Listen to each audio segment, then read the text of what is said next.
Hey everyone, and welcome to another deep dive. This time we're tackling the history of solar power. And wow, what a journey we have in store for you. I know, right?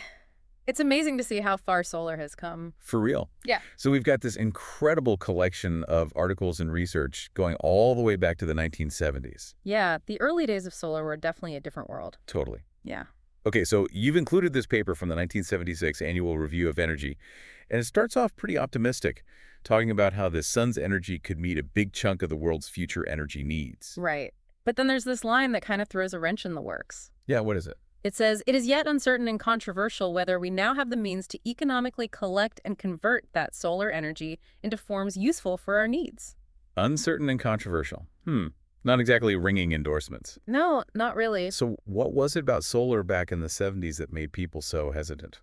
Well, for one thing, solar technology back then cost about $20 per watt. Okay. Which, if you adjust for inflation, is like $90 per watt today. So imagine you just wanted to power one single 60-watt light bulb. Yeah. That would cost you over $5,000. $5,000.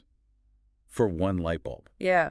I think I'd stick with candles at that price. Right. It makes you understand why people weren't exactly lining up to invest in solar back then. Totally. But it wasn't just the cost, right? Solar technology itself was still pretty new. Yeah, it was still in its early stages. You know, it was mostly being used for things like satellites, where you couldn't really use conventional energy sources, but for everyday use. It wasn't really seen as practical. Okay, that makes sense. Yeah. And something that struck me was how different the motivations behind solar research were back then compared to now. Oh, absolutely. Like, obviously, everyone knew solar was good for the environment, but Right. it wasn't really the main driving force in the 70s. No, the big push for solar actually came from the oil crisis. Ah, yeah. Remember all those crazy gas lines and skyrocketing fuel prices? I've heard stories. So it was more about energy independence and security Oh. than saving the planet. Yeah, pretty Yeah. much. It's interesting how those motivations have shifted over time. It really is. Mhm. Speaking of shifting perspectives, you included this paper from 1976 that lumps wind and ocean thermal energy together with solar energy. Right? Now, that seems a little counterintuitive at first. Yeah, it might seem strange. Why would they group those together? Because when you think about it, they all come from the sun. Wind is created by the sun unevenly heating the Earth's surface. Right.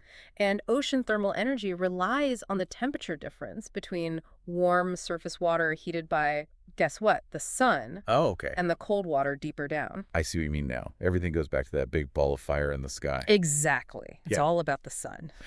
All right, so let's fast forward a bit to the late 70s and early 80s, President Jimmy Carter and his famous solar panels on the White House roof. Oh, yeah. Those were iconic. He had some pretty ambitious goals for solar energy too, right? He did. This was 1979, and those solar panels were like a symbol of his administration's commitment to renewable energy. He even set a target of getting 20% of America's energy from solar by the year 2000. Wow. There was a lot of optimism around solar at that time. It seemed like the future was going to be solar powered. Yeah. But then just a few years later, Ronald Reagan comes into office and takes those same panels down. Yeah. And he also cut funding for renewable energy research. What happened? Did the solar dream just fizzle out? It's not quite that simple. It was a bunch of factors. Like what? Well, for one thing, political priorities changed. But remember, solar was still really expensive back then. Right. Plus, the energy landscape was different. The whole energy crisis thing that had gotten people interested in solar during the oil shortages. Yeah. Well, that had kind of faded. So it was politics, economics, and maybe a little bit of out of sight, out of mind. I think that's a pretty good summary. Okay, but research and development on solar didn't just stop, right? No, it kept going even when it wasn't in the spotlight. And that research was really important because it laid the groundwork for all the advancements we see today. Wow, this deep dive is already full of twists and turns. I know. So what happened next? Well, in the 1990s, there were some big technological leaps in solar. Oh, yeah. Production costs kept going down and solar panels got more efficient. But there's this paper you included from 1996 that points out that solar was still too expensive to really compete with traditional energy sources. Unless it got some help from subsidies. So even with all that progress, solar wasn't quite ready to go mainstream on its own. Right. But here's where things get really interesting. Okay. That 1996 paper actually argued that we should get rid of subsidies for fossil fuels. Really? Yeah. That seems kind of counterintuitive. Wasn't that a time when people were worried about running out of fossil fuels? Exactly. The whole idea was to acknowledge that they were finite and encourage a shift toward renewables. Huh. Remember, peak oil. Yeah. It was all about getting ready for a world with less and less oil. Wow. That's such a different way of thinking compared to now. It really is. It just shows you how much perspectives on energy and climate change can evolve over time. It really does. Mm-hmm. So while the 90s saw steady progress in solar, it wasn't until the 2000s that things really took off. Right. That's when we saw the beginning of the solar boom. The solar boom. What caused that dramatic shift? It was a perfect storm. Oh, Governments all over the world started introducing incentives to encourage solar. okay. And at the same time, Chinese manufacturers were making big breakthroughs in production. So it was like political will meeting technological innovation. Exactly. And the results were huge. Solar costs plummeted to around 30 cents per watt. Wow. That's over 300 times cheaper than it was in 1976. That's incredible. And that's when the International Energy Agency declared solar the cheapest source of electricity in history. Yep. Talk about a comeback story. Right. From uncertain and controversial to the most affordable option. Amazing. And I bet that made those early solar pioneers feel pretty good. I'm sure it did. And this huge drop in price has led to a ton of new solar installations all over the world. Hmm. In fact, renewable energy now makes up most of the investment in new power generation. It really is a new era of energy. It's incredible to think how far we've come from those early days of high costs and uncertainty to this boom in solar energy. Yeah. But let's be real. It can't be all smooth sailing from here on out, right? You're right. It's not that simple. So what does the future hold for solar power? Well, the future of solar is definitely bright, but there are still challenges and uncertainties, and that's where some of that old controversy comes back in. How so? Well, there are a lot of different predictions about just how big a role solar will play in meeting our energy needs by, say, 2050. So the different scenarios for how this all plays out. Exactly. And understanding those scenarios and what influences them, that's key to making smart decisions about our energy future. Okay, so different scenarios for solar's future. Yeah. Got it. Yeah. But it also sounds kind of complicated. Yeah, it is. It's a big challenge, to get off fossil fuels fast enough to meet those climate goals. Right. And solar is a big part of that, but it's not like a magic bullet. It's one piece of a very complex puzzle. Okay, so if solar isn't the one-size-fits-all answer, what are some of the hurdles that are still in the way? Well, one big one is this thing called intermittency. Intermittency. The sun doesn't shine all the time. Yeah, duh. And we haven't quite figured out how to store enough energy to make up for that. I see what you mean. So we need to figure out how to store all that solar energy for when we need it. Right, exactly. So what are some of the solutions people are working on for this whole intermittency problem?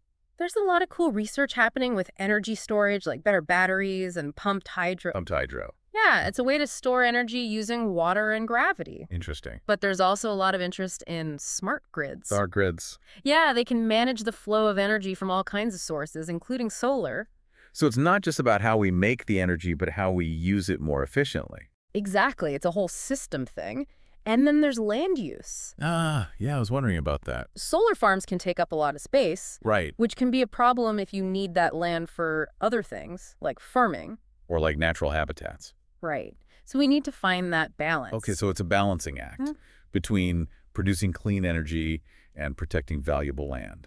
Exactly. And then there are also these geopolitical factors. Geopolitical. Like right now, China is the leader in solar manufacturing, which is great for keeping costs down, but it also creates some risks, like supply chain issues. Right. If something happens and we can't get those solar panels from China anymore. Exactly. Or trade disputes. Oh, yeah, that could be a problem. So this is about more than just the technology itself. For sure. It's all tied up with global economics and politics. Wow, okay. And we can't forget about the people. Right. The social and economic impacts are huge. As we shift away from fossil fuels, what happens to the people who work in those industries? That's a really important question. You need to make sure this is a just transition. Absolutely. Create new opportunities in the renewable energy sector. Right, so that everyone benefits from a cleaner energy future. That's the goal. And all of this, it contributes to that ongoing controversy around solar. Okay. There are just so many different opinions about the best way forward. Like what? Well, some people think the government needs to step in and speed things up, Yeah? while others think the market should just sort it out through innovation and competition. It's like a tug of war between government intervention and letting the market do its thing. It is. Yeah. But even within those two sides, Yeah. there are tons of different ideas about specific policies and incentives. It sounds like a very messy debate. It is. It's dynamic and it's always changing. But wouldn't you say that it's a good thing? Oh, for sure. Like having all these different perspectives? Definitely. It's how we find the best solutions. Right. It forces us to really think things through. So we've talked about all these challenges and different perspectives. But what does it all mean for the future?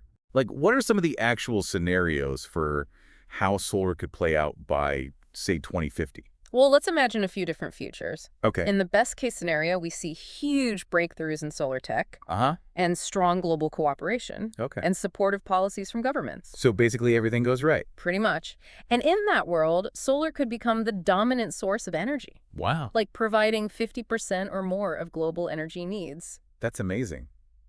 But I'm guessing that's not the only possibility. Right. There's also a more moderate scenario Okay. where solar keeps growing but runs into some of those challenges we talked about, Like what? like intermittency and land use constraints Right. and maybe some geopolitical stuff. In that case, solar becomes a big part of the energy mix, Uh-huh. but not the only player, maybe contributing 20–30% of global needs. Still a big chunk, though. Oh, yeah, definitely.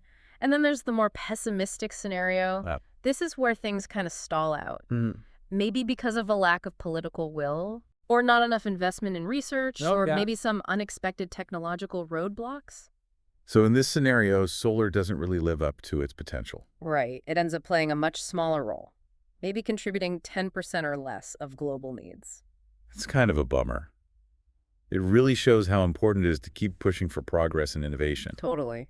The future of solar isn't guaranteed. No, it depends on the choices we make today. Exactly. That's a pretty powerful thought. So what can we do to make sure we end up on the right path? Okay, so we've talked about all these different paths solar could take, and it sounds like the choices we make now will really determine what happens. But what can we actually do? Like, this all feels so big and global. I hear you. It's easy to feel overwhelmed by the scale of it all. Right. Like, what can one person really do to make a difference? Well, for a long time, solar energy felt kind of far away, you know? Mm. Like something happening in labs or on the rooftops of really eco-conscious people. Right, or in these giant solar farms miles away. Exactly. But the truth is, solar is getting way more accessible for everyday folks. And that's where things get really exciting. Okay. What do you mean? I mean, our listeners out there could actually become solar energy producers, Right. not just consumers. The tech has gotten so much better that home solar systems are way more affordable and efficient than they used to be. Wow. And there are tons of incentives and tax breaks in a lot of places Mm-hmm. that can make going solar even easier. Okay. So our listeners could literally put solar panels on their own roofs Yeah. and start generating their own clean energy. Exactly. That's pretty cool. Uh, Now, some folks might be thinking, but my roof isn't right for solar. Or what about all those cloudy days? sure, those are valid concerns. Yeah. But solar is constantly evolving. Mhm. There are new types of panels that can capture energy even when it's not super sunny. Hmm. And remember, even if you can't generate all your own power, every little bit makes a difference. You can always start small and see how it works for you. So baby steps. You know, just adding a little bit of homegrown sunshine to your energy mix. Exactly. That's awesome. And it's not just about installing solar panels. Oh, definitely not. There are so many ways to get involved. Like, You can support policies that encourage renewable energy. You can invest in solar companies, or even just spread the word and talk to your friends and family about clean energy. right. So you can vote with your wallet, support pro-solar politicians, and just generally be an advocate for solar energy. Exactly. That's empowering. We're not just stuck waiting for someone else to fix things. No way. We can actually be part of creating a cleaner energy future. And everyone has a role to play. This whole deep dive has been an amazing journey. It has. We started with all that skepticism about solar back in the 70s, went through times of hope and disappointment, and now here we are in the middle of a solar revolution. It's incredible, isn't it? It really is. Who would have thought we'd be here? We've learned so much about the history, the challenges, the possibilities, but maybe even more importantly, we've learned that we're not just along for the ride. We can actually shape the future of solar energy. Totally. So thank you for joining us on this deep dive into the dazzling and, yes, sometimes still controversial world of solar power. We hope you've come away with a sense of wonder, a deeper understanding of the challenges and opportunities ahead, and maybe even a little bit of inspiration to be a part of this amazing solar story. Absolutely. Remember, the future is still being written. It's up to all of us to decide what that future will look like. Thanks for listening, and until next time, keep exploring. Keep asking questions and keep shining a light on the possibilities of a brighter solar-powered future.